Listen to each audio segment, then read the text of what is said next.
So welcome to My Mixtape. Today I'm joined by local contemporary folk artist Hannah Scott. She's a songwriter known for heartfelt storytelling, beautiful melodies and songs that really connect. We'll be talking early life, influences, the songwriting process and having a track featured on the American TV show Grey's Anatomy. Her upcoming gig at the Sound Lounge on the 12th of March and we'll talk about what the future holds. But first, this.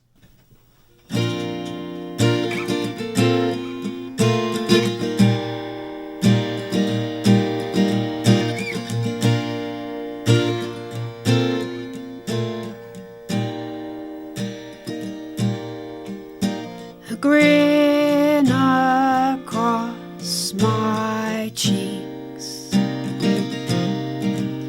a football at my feet,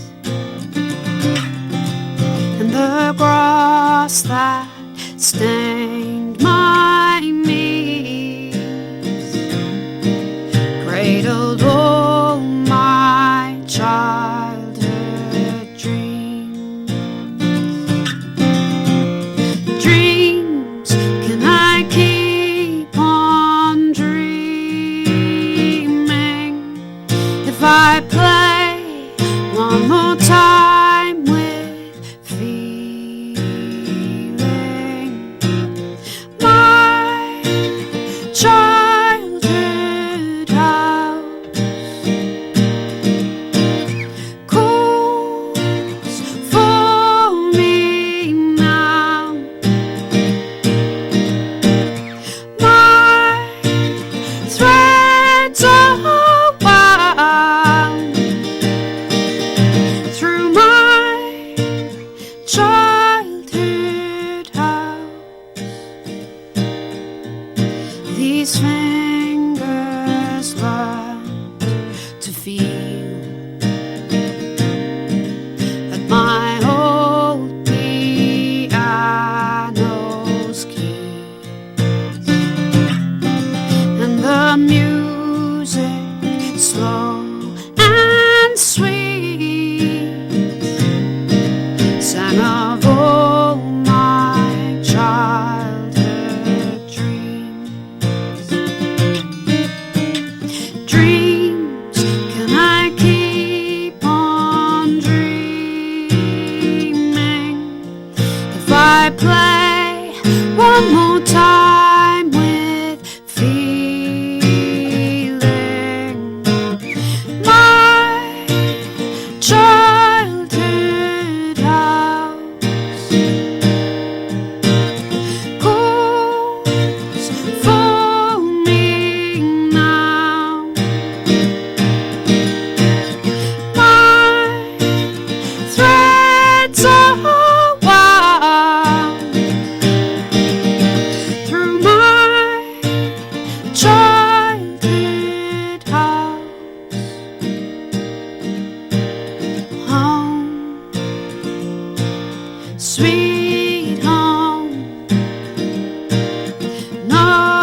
was brilliant.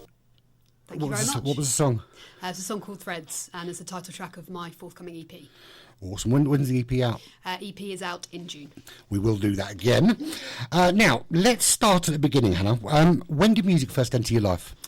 I can't really remember a time before music, to be honest. I guess I sung from dot, and my parents picked up on the fact that I was really enjoying music as a little one. And when I got to the age of 4 or 5, they found a local piano teacher, and I went from there. Really, I had lessons with her until I was 16.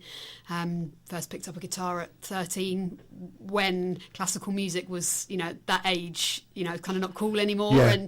And I taught myself a few chords, and I guess I started writing not long after that. So yeah, music's always been in my life. I had a very similar path because I started on the piano because our next door neighbour was a piano teacher.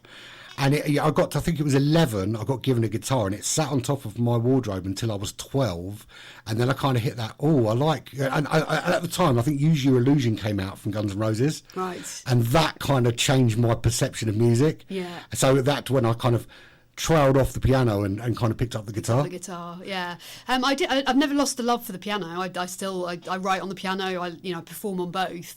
But yeah, definitely at that age, I was drawn to different types of music, and the guitar kind of allowed me to, it kind of helped me go in that direction. And it gives you a bit of mobility as well, doesn't it? Yeah, definitely. Yeah. So are you from a musical household? So neither of my parents play an instrument, but my paternal grandmother was a lovely pianist, and my aunt, my dad's sister, was a professional oboist, and her husband was a professional cellist. So there's definitely some in the blood there. There is some in the blood, yeah. And I think, my dad had always wanted to learn to play, and so kind of more from my dad's side, but it was encouraged. I've gone on to teach piano, and I'm meeting lots of families along the way, and parents of children saying, I really wish I'd learned to play, and I'm so grateful that kind of they spotted that in me as a little one and encouraged it. Not everyone gets that opportunity. Yeah, I think I was talking to a guy, Andy Brooke, the other day, and he's doing some work with Francis Rossi, and he's a producer, and he's saying that there's a big thing behind the scenes at schools where music's kind of, some schools are really on it, but most of them it's kind of like we have to do this, so we'll just squeeze it in where we can. Yeah, and I definitely think with tightening budgets, sadly the arts kind of end up losing out because everyone sees maths and English and science as the most important things, but actually art is so important, and actually kind of learning to play an instrument will improve learning in maths. Yeah. And so it's all complementary. I think it's so important that we keep the arts alive in schools. And I think we can tell at an early age if someone is more creative than they are academic, and I think creativity needs to be nurtured. Yeah, I completely agree. Maybe we'll change things when we get into power. We're the king. So what are your earliest musical memories in terms of sort of bands and the sort of stuff you were listening to that kind of shaped you? Well, my parents didn't really listen to kind of popular music. We had classical music on at home when I was a child. But as I said, when I picked up the guitar at that age, I guess I was starting to listen to pop music. That's what my friends were doing as in my early teens. And then I guess it was pop music at the time. So at that age, I was listening to Boyzone and Backstreet Boys.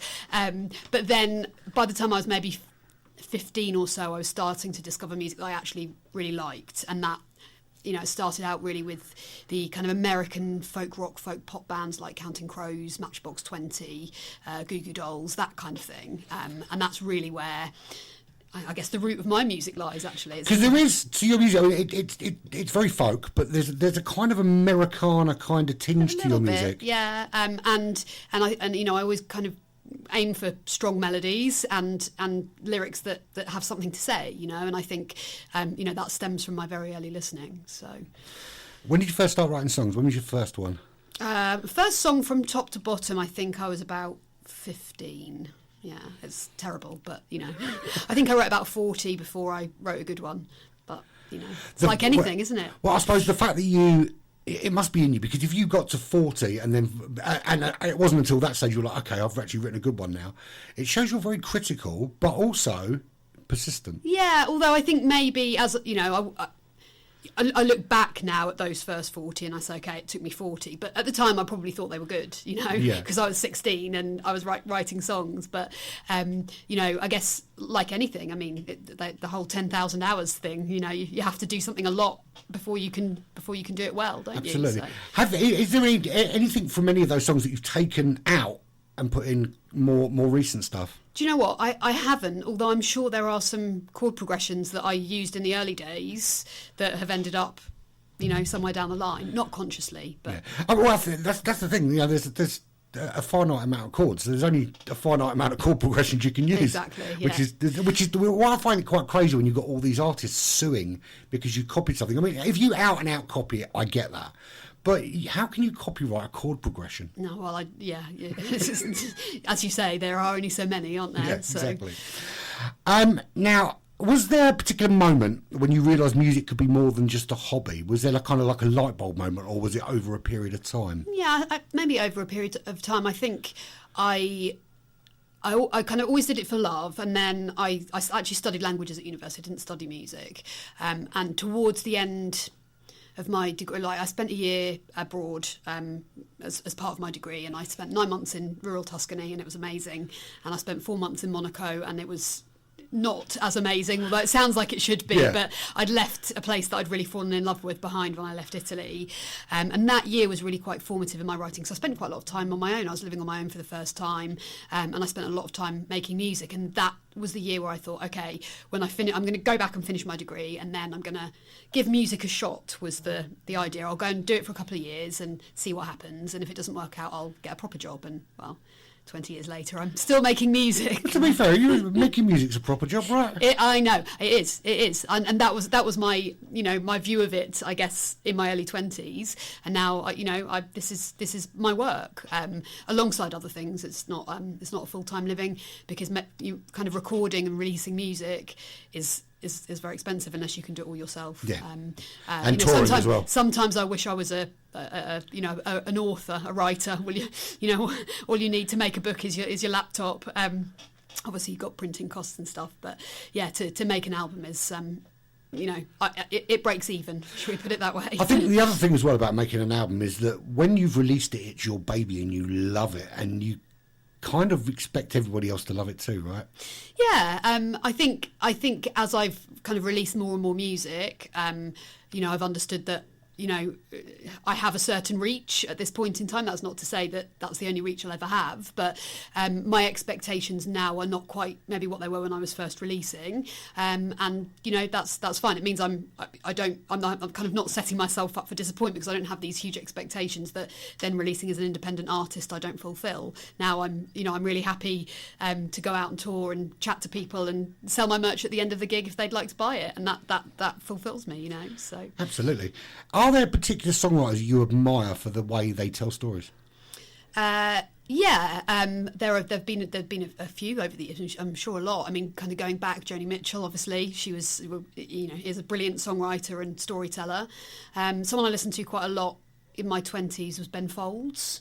Ben Folds 5. I think he's a really good storyteller. And then more recently, I guess Taylor Swift as well. I think, reaching the masses, really the masses, but still she uses language very, very intelligently to tell her story. I know it's incredibly annoying because I don't want to like her, but you kind of I agree. do. I'm exactly the same. Yeah, I do. Yeah. Do you find yourself influenced more by lyrics or melody? Both, in different ways, I think. If I like a song musically but not lyrically, I probably won't listen to it that much. If I like a song lyrically but less musically, I think I will maybe get into it more. But yeah, if neither of them connect, then skip. So, is there an influence in your music that people might be surprised to know? I mean, I suppose Taylor Swift's a bit of a surprise. Well, maybe. But having had this conversation, possibly the fact that I listen to as much classical music as I do, kind of popular music. Well, I've got a theory on classical music because I'm really into very heavy metal. And my theory is that classical music was essentially the heavy metal of its time, because it was for a very elite group of people. Not many people liked it, and it's never been hugely popular. And I think it's basically just heavy metal before guitar. Heavy metal before guitars, maybe. Yeah, I mean, I'm very much a pop classical listener, so I like the romantics, you know, the melodies. So you know, your Rachmaninoff and your Liszt and the beautiful piano music, and you know, I quite like choral music as well. And I definitely think that kind of comes into my writing. I think it comes. I mean, classical music it's prevalent across popular music and hip hop and all sorts, because it seems to kind of. It's kind of the root of things. Yeah, I was going to say infiltrate, but yes, it's kind of the root. Everyone starts with something, and it kind of goes on from there. Yeah. Next song. Yes, I'm going to play next a song called Lines.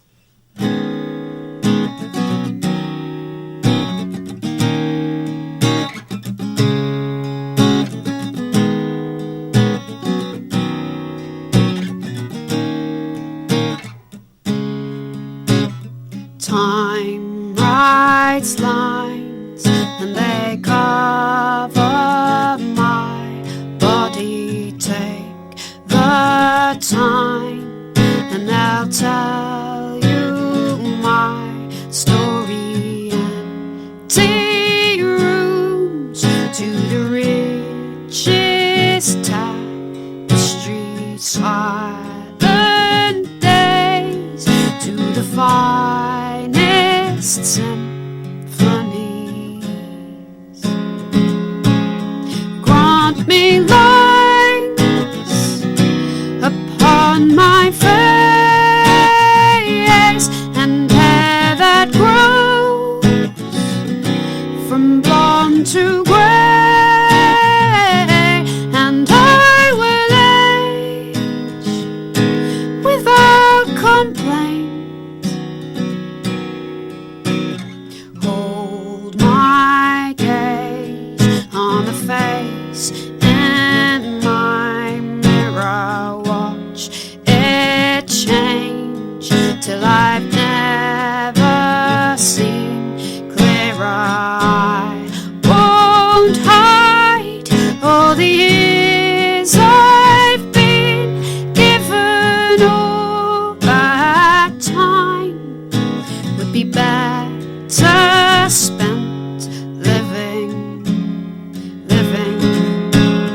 Grant me lines upon my face and hair that grows from blonde to grey, and I will age without complaint. Many go before their time. I will give thanks for mine. I will give thanks for all of mine. So grant me lines upon my face and grant me time to fill my page, and I will age without complaint, without complaint, without complaint. Many go before their time. I will give thanks for all of mine. So when you sit down to write, what usually comes first? It really depends. One of my favourite ways of writing is to either just sit down at the piano or sit down with my guitar and mess around, you know, just kind of play with it. You know, I think we lose the art of play as we get older and, you know, can be afraid of it. But I really like just giving myself half an hour to sit down and mess around and see what comes out. Sometimes I might have had a lyric idea, or I might have a concept that I'm coming kind of to the table with, and that can then help. If I've got a title or a phrase, that will then kind of guide what I do melodically. But yeah, sometimes it's just as simple as I like this chord progression on the guitar, hum something over the top, and there's a chorus or there's a verse. But how much of of your stuff comes from just like a light bulb when you're doing something mundane like in Asda or? Sometimes it does, and sometimes if I'm struggling with something, I'm working on something and I'm sat there and I'm fighting it and it's driving me crazy, actually going and taking the dog for a walk while I'm out for a walk doing something completely different, like looking at the trees or whatever, then the answer will come to me when I'm not trying. I think that's the case with a lot of things, isn't it? When if you're really pushing too hard, you sometimes have to let it go. Yeah. And that's the moment where it will come. I've learned that over the years, definitely. Quite personal experience from a lot of your songs, do you think? Yes, yeah, definitely. I mainly write from my feelings, my experiences. Yeah. So you should do it. How do you turn something that's really personal into something that's a little bit more universal? I guess I feel that my feelings, although they're personal, there will be other people that will have felt those things. So ultimately, my feelings are universal. Everyone has grieved, or at a certain age, everyone has loved, everyone has lost, everyone has felt those things. And even though in the moment where I'm really feeling it, I'm like, no one else in the world knows how I feel, that's not the case, is it? Everyone knows those feelings. So if I can put my feelings into words and music, then the hope is that someone else will be like, yeah, me too, and it's usually the case. So have you ever had feedback from people saying, I heard this song and it absolutely resonated with me? Yeah, all the time, absolutely. Yeah. And it might be a particular song at a gig and they'll come up and say, I wrote a song a while back for my paternal grandmother. She passed away at 99, but when she was 10 she lost her brother, and this particular song has resonated a lot. People would often come up to me and say, I lost a sibling in childhood, or my mum lost a sibling in childhood, and it marked had marked their whole life, and this expression of my grand's experience was kind of touching these people 80 years on, and that's amazing. That's why I do what I do. You can imagine the smile it must put on your face to know that your music is reaching people in that kind of emotional way. Yeah, absolutely. That's the joy of it, really. I think so. I think that's the joy of music in general. I think music is an incredibly emotive thing, and when you hear a piece of music, sometimes you can literally go to where you first heard that, or the memory that goes with that piece of music. Yeah. And I don't think any other medium has the power to do that. Yeah, I agree. Now, evolution. So we talked about the first 40 songs you wrote. How has your songwriting evolved over the years? I often say that in my 20s I wrote love songs, and as I've got older I've tried to write a song that expresses an emotion or tells a story, or something a little, I don't know how to put it, less love songs, let's put it that way. I spent a long time co-writing and working closely with another songwriter and producer, and so when we were working together, obviously his writing then kind of influenced the songs that the output, because there were two heads, and I've kind of gone back to working kind of more solo again, but I think his influence still I carry that forward in my writing, it's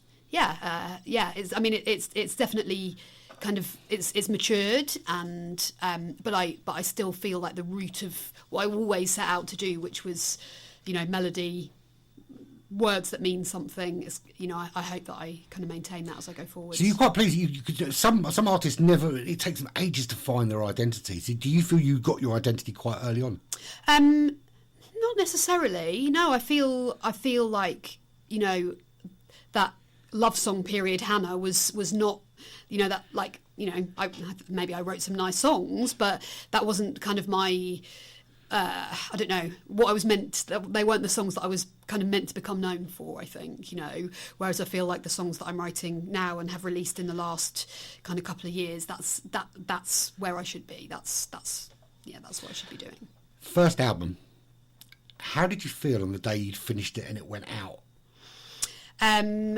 Well, I actually started recording a very long time ago now, and I released an album, I think it's almost 2007, so almost 20 years ago. Wow.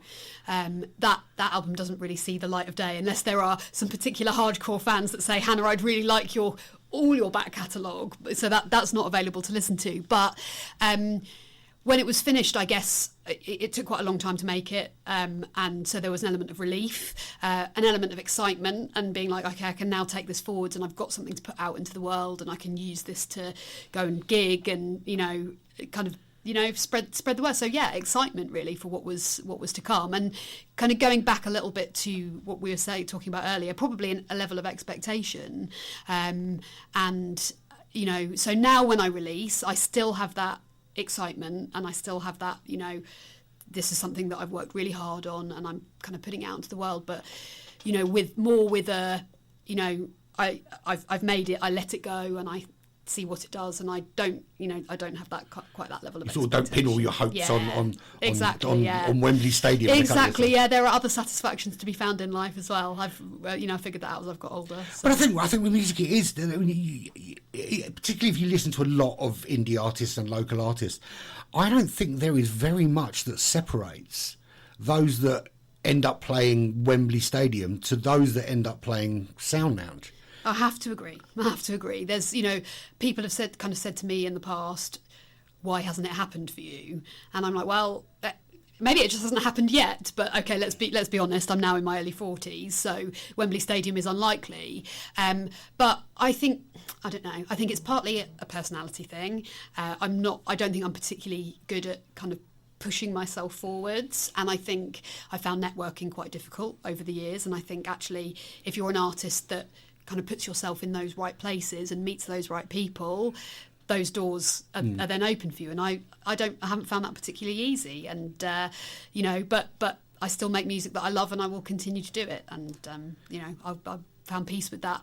But it's also a spectrum. And if you look at any profession, whether it be creative or otherwise, you're always going to have those at the very business end earning the very most, and you're going to have people, a whole spectrum of people across the absolutely, across the and way. it doesn't mean that those playing the open mic are kind of wouldn't have the capacity or don't have the talent to do the big thing. That's just life, isn't it? And there are so many people making music. There is only space for a certain number of people to play at Wembley Stadium, isn't there? Absolutely. And, I love the Sound Lounge. It's like my favourite place. I go there all the time, and to be playing there, that for me is I'm really happy to be playing those intimate venues. Also, you have that connection. I prefer going to listen to music in intimate venues because you can see the whites of the musician's eye. Yeah. Occasionally I'll go to a big gig and you're watching it on a screen, and as a music listener, I prefer to be one of 100 people.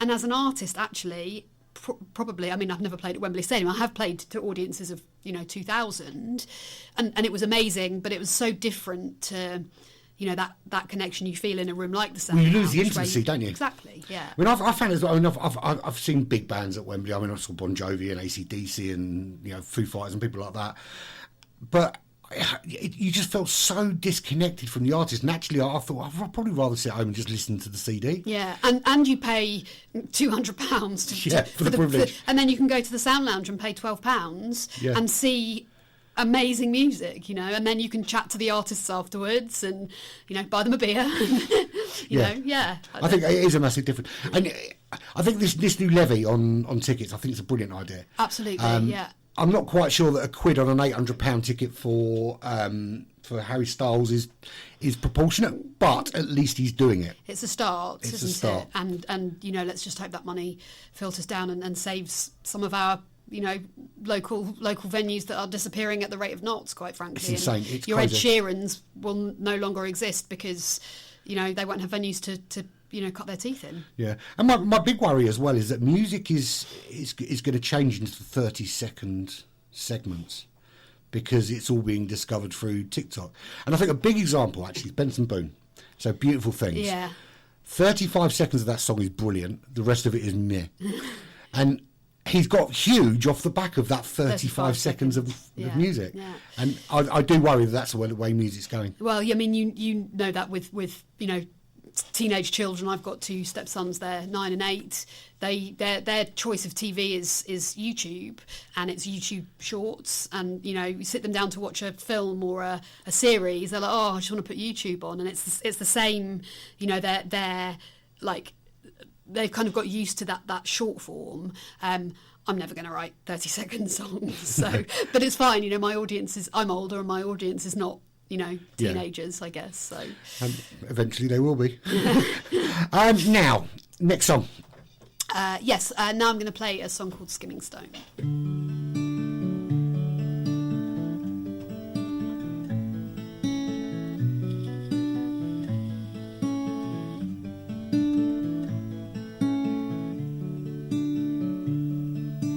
When I fear my faith is short and all my hope is gone, I know a place that will comfort me and prove me wrong. I'll be skimming stones. Don't worry, 'cause I'll be better off alone. No hurry, you'll find me skimming stones. Like a fire on Christmas Eve, just like a lover's eyes. The river steals my gaze away, and I am mesmerized. I'll be skimming stones. Don't worry, 'cause I'll be better off alone. No hurry, you'll find me skimming stones.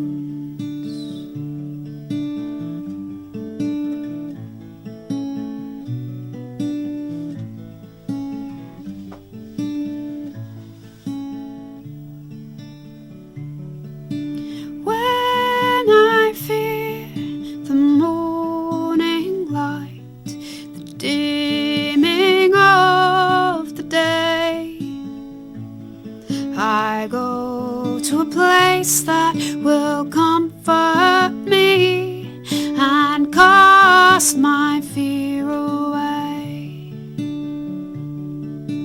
I'll be skimming stones. Don't worry, 'cause I'll be better off alone. No hurry, you'll find me skimming stones. No hurry, you'll find me skimming stones. Now, you've had a song feature on Grey's Anatomy. I have, yes. Now, when I told my daughters, they are big Grey's Anatomy fans, they're like, what song? How did it come about? I worked with a publisher for a while, and the song was co-written with my collaborator at the time, Stefano, and he also had a publisher. And I think it was just a case of the song was pitched to the music supervisor by both publishers at the right time. It was the right song at the right time, and the music supervisor said, "We want to use this song." And I mean, it was amazing, and I definitely feel like it's kind of given a bit more weight to my name. You know, it was end of 2020, so nothing else much was happening musically, of course, because everything was kind of shut down. I did hope that, you know, having a sinking Grey's Anatomy might end up leading to more. In the meantime, it hasn't, but that's not to say that it won't happen again. But it was wonderful. It's still an amazing thing because not many people have got a song in Grey's Anatomy. Yeah, I think. I was having dinner with some people a couple of weeks ago, some work colleagues who I don't know particularly well, and my music came up. And as I was saying earlier, I can be a little bit like, oh yeah, you know, I make music, and Hannah Scott, you can go and listen. And then I kind of said, I've had a song in Grey's Anatomy, and they're like, whoa, you know, suddenly it's like they're taking it from, you know, oh yeah, you're a kind of a songwriter, suddenly they're taking it seriously. And it, like, I think that has really helped, actually. You know, in terms of, you know, kind of, people being like, okay, you're really doing this. It's, you know, you're not just kind of bedroom. You're not playing at music. You're actually doing it. And you know, in terms of venues, and you know, they can use that to say, come and see Hannah Scott play. She's had a song in Grey's Anatomy, and I think that, you know, it makes people kind of listen. You know? Absolutely. So what was it like hearing your music on such a... Did you tune in the first time it was aired? So it was first aired in the US, and actually until it went out, you know, it was all cleared, and you know, we had to sign all the documents to allow it to be used. But they can still pull these things at the very last minute. So I remember going to bed knowing that it was the night that the episode was going to be aired, thinking, oh my goodness, I really hope that it doesn't kind of get changed at the very last minute. And then my publishing contact in the US texted me about 3:00 in the morning with a really short snippet of the opening of this episode, which had the music in, and I was just like, oh, that's, you know, it was wonderful. And then when it came to the UK, then obviously I watched it. Kind of on TV as well. So what was the song and what was the episode? So the song was a song called No Gravity, and the episode was season 17, episode 3, and it's the very beginning of that episode. It's about 2 minutes of the opening. It's all COVID related, so that a lot of stuff around that time was. Yes, yeah. You know, TV program set in a hospital is going to be, isn't it? Yeah, so. Absolutely.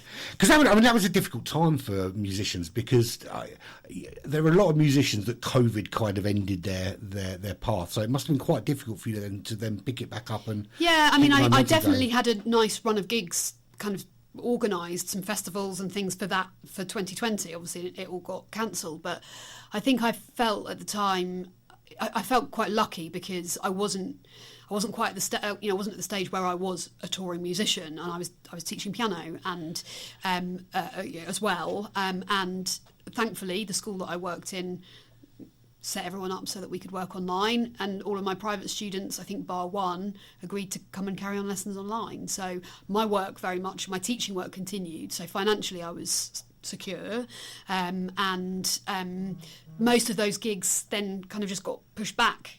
So I don't feel that I lost, you know, they all just happened the following year, or some of them I think the year after 2022. And I started live streaming during that time, and some of the early streams were really well attended, and kind of got my confidence in that area, and wrote a bit, and you know, like, it wasn't a terrible time for me, obviously, aside from what was happening outside that, you know, in the world. But, you know, I think a lot of musicians maybe at that level above me, where it was their career, suddenly it collapses, and, you know, And what else do you do? Yeah, apart from hope people tune in on YouTube? Yeah, exactly. So other than Grey's Anatomy, has there been a standout career highlight for you? I think I would probably say recording a live session with Dermot O'Leary on Radio 2. That was wonderful. That was kind of 10 years ago now, but I released a single, and he had a programme on Radio 2 on a Saturday afternoon at the time, and he had a series called Some Mothers Do Indie, which invited the parents of independent musicians to submit their children's music for consideration for a play. So when this single was finished, I spoke to my mum and I said, will you send it into Dermot O'Leary show? And she said, well, I'd have to do an interview, wouldn't I? And she's not up, particularly up for that kind of thing. So I sent it in on her behalf. And then a few days later, she called me and said, I've had a message from the Dermot O'Leary show. And she did the interview and they played the song and it was wonderful. And got some really nice feedback online. And then just kind of followed up and said, thanks so much for playing the song, if there's any other opportunities. And the response came back, well, someone's dropped out of doing a live session with Dermot next weekend, next Saturday, are you free? So I was like, I wasn't actually. I lost my job to go and do this session with Dermot O'Leary, but absolutely worth it. Absolutely worth it. And he was lovely, and again, like the response was lovely, and I've still got people following my career from having heard me on his show, and it was a highlight, definitely. I've heard he's very lovely. Yeah, he was, and he still follows me on Instagram from time to time. He puts a like, and I'm like, oh yeah, me and Dermot we're besties, like that. BFF. But he was lovely, and he even ongoing has been very supportive of my work. He's his hands are tied in terms of what he's allowed to his producers decide, and the radio's got a little bit tighter in terms of spot plays and not having stuff on playlists. But he's he was very, very warm, very kind. Fabulous. Do like that. Now, you're playing Soundlounge in Sutton on the 12th of March. I am, yes. What can people expect from you on the 12th of March? So I am doing a double header with my friend James Hodder, who is also a lovely, beautiful songwriter and singer.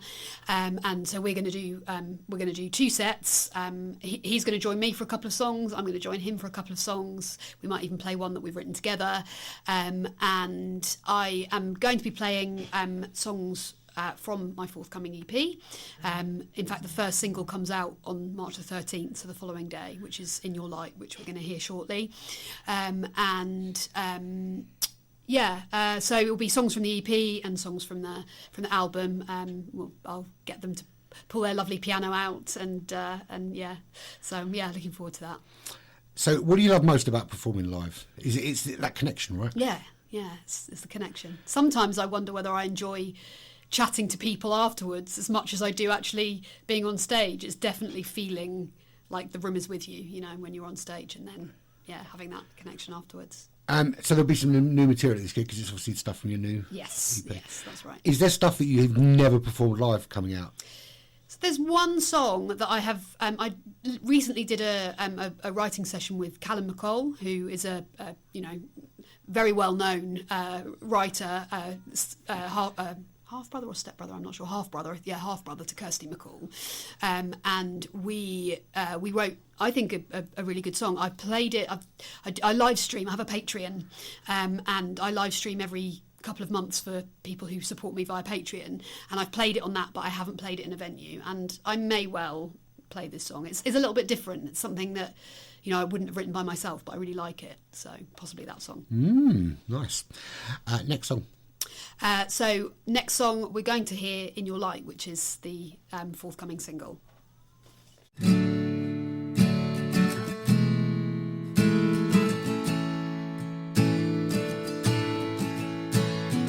Fierce and forced and real,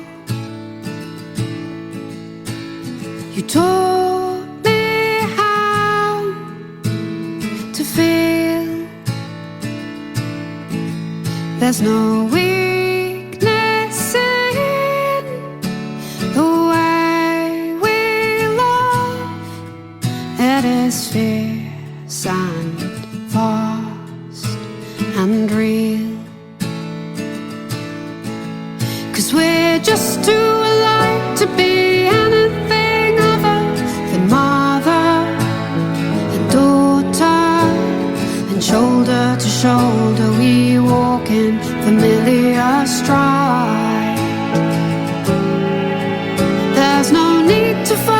distance, there'll always be blood here to bind us, rewind us to a time that was new when I blinked and I grew in your light. With grace and thought and faith, you taught me to create. There's no boundary in the songs we sing. There is grace and thought and faith.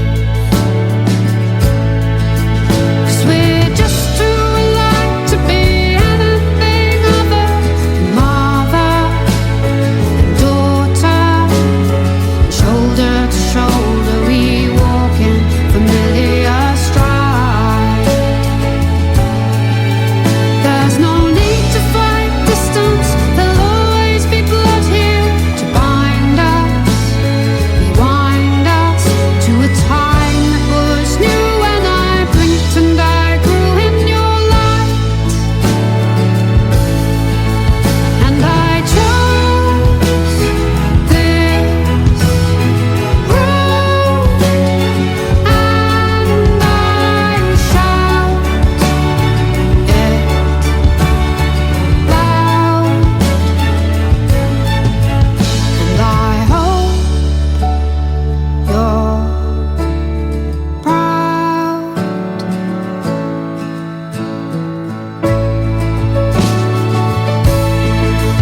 'Cause we're just too alike to be anything other than mother and daughter. And shoulder to shoulder we walk in familiar stride. There's no need to fight distance, there'll always be blood here to bind us, rewind us to a time that was new when I blinked and I grew in your light. To a time that was new when I blinked and I grew in your light.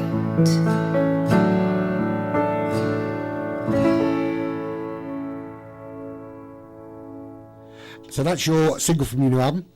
And when's the album out? So it's out on June the 19th, I believe. Yeah. So 2026. What does 2026 look like in the future for you, Hannah? So I've got obviously In Your Light coming out on the 13th of March, the day after the Sound Lounge gig. I've got another song, which is the last one I'm going to play for you, a song called Sitting in the Dark. That comes out at the start of May. So In Your Light and then Sitting in the Dark. Yeah, In Your Light and Sitting in the Dark, and they're completely different songs, as you will hear. Just so happen, and they were written about 12 years apart as well, so it just so happens that you've got light and dark. Shouldn't you have released them the other way around, Sitting in the Dark and then? Yeah, maybe, but In Your Light is a song that I wrote for my mum, and so I'm releasing it to time with Mother's Day. Good idea. And and then the EP in June, and I've got a few live dates in March around the single release, obviously including the Sound Lounge, and then I've got I'm launching the EP at the Water Rats. I think it's the 25th of June, and that's going to be a full band show. So that's up in King's Cross, and then I will be doing some more dates in the autumn, and around that, kind of, I guess, publicising and pushing the EP and spreading the word, and probably doing a little bit more writing in between as well. So you never stop writing? You constantly? I try. Yeah, I mean, it depends on what else is going on in my life, really. So, and what other kind of demands there are externally. But I do try to have something on the go. Yeah, definitely. It might take me a month to write. I'm not a prolific writer particularly. But I do try to be I find that if I'm not creating, I can get a bit, I don't know, not depressed, angsty. But, a bit angry. Yeah, I need to be creating to kind of have that balance in life. So is there something creatively you still feel you haven't explored yet? I'm not sure. Well, I have just bought an electric guitar, having played acoustic for like 20 years. Is it your first ever electric guitar? It's my first ever electric guitar. Wow. I bought that kind of like late autumn, and a friend has lent me a pedal board which I'm having a play around with, and so I feel like that might lead to some slightly different songwriting, because to be honest, I've always been a bit afraid of the tech, and I look at a pedal board, I'm like, oh, that's terrifying, all those wires, what does it mean? And it's like, come on, Hannah, like, grow up, you're a smart woman, grow up, like, embrace the tech. It's the same with recording at home. I've in the last couple of releases, I've done some, I've recorded my vocals at home. On this EP, I've recorded my piano and my guitars at home as well. And 10 years ago, I would have been like, no, there's no way I'm ever going to be able to do that. I need someone else to do that for me. It is crazy, because I think if we were 20 years younger, that would have been like an easy thing for us obviously, to do. because you learn it at school. There was no music tech at school. When I was growing up, it was a keyboard, and you played around, like, there was no recording, or if there was, it was like onto a cassette, there was no Logic or, or even GarageBand, those programs that schools have access to now, which is amazing. But yeah, and I went to a girls' school as well, and I think, it was quite traditional. All the other musicians were, they were learning classical instruments, orchestral instruments, so there wasn't a drummer or a bass player or a guitarist, and you learn so much of those things at that age from other people and what they're doing. So yeah, I feel like this is going to be a new challenge, and maybe I'll end up being like, no, this isn't for me, but so far I'm really enjoying messing around with it, and we'll see what happens. So it could be we go from Hannah Scott, folk artist, to Corpse Paint and the new single River of Blood. Unlikely. Yeah, I'm thinking a bit of reverb and a bit of tremolo, not too much overdrive or anything like that. That'd be awesome. So you're at Soundhouse 12th of March. Where can people find your music? So you can listen anywhere online that you choose to listen to your music. You just need to put Hannah Scott into your search. My website is hannahscott.co.uk, and my social media is Hannah Scott UK across all platforms. All platforms. And we will obviously share those as well on social media. So that was Hannah Scott. Don't miss her live at the Sound Lounge Sutton on the 12th of March. Tickets are available. Just go to the Sound Lounge website and get some tickets there. If you've enjoyed what you've heard today, go and explore more of her music. If you haven't enjoyed what you heard today, go and explore some of her music anyway. This has been Mixtape, and I will see you next time for more great music and conversation. So playing us out into the news, Hannah Scott. As I sing to you by lamplight like it's 1922, the 15 years I've rented make me laugh. The cash I've paid my landlord tops £100,000, and still I'm sitting in the dark. And that dark, I am sitting in the dark, and there's mould upon the ceiling, and there's damp behind the doors. So I paint and paint to stop it leave its mark. But the underlying issues no one seems to want to fix. That's why I'm sitting in the dark. In that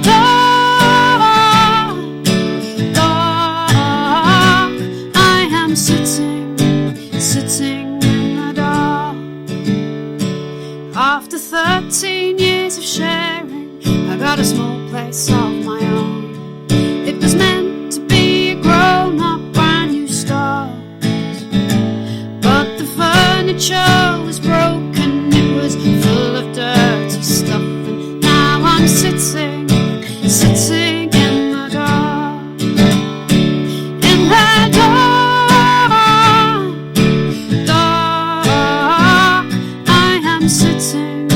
sitting in the dark. And that dark, I am sitting in the dark. Now the rental system's broken, this everybody knows, but London really knocks it out the park. Once they've taken half your income, no one cares that it's your home. That's why I'm sitting in the dark.